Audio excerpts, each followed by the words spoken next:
A story about a pessimist, an optimist, and a realist. A pessimist sees a dark tunnel. An optimist sees light at the end of the tunnel. A realist sees a freight train. The train driver sees three morons standing on the tracks.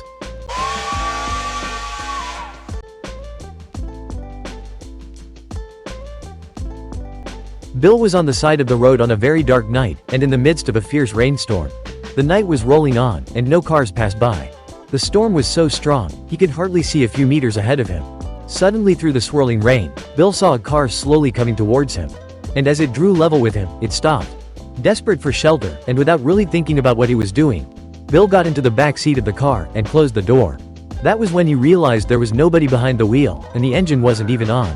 Mysteriously and soundlessly, the car started moving slowly forward. Bill looked at the road and saw a curve approaching. Now he was scared, and he began to fear for his life. But just before he reached the curve, a ghostly hand appeared through the window of the car and turned the steering wheel.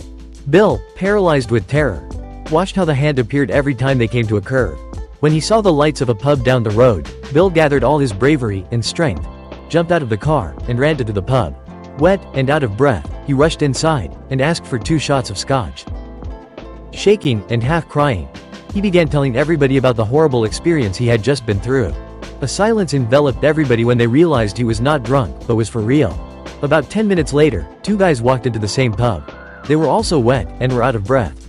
Looking around and seeing Bill sobbing at the bar, one said to the other, "Hey Jeff, that's the idiot who got in the car while we were pushing it."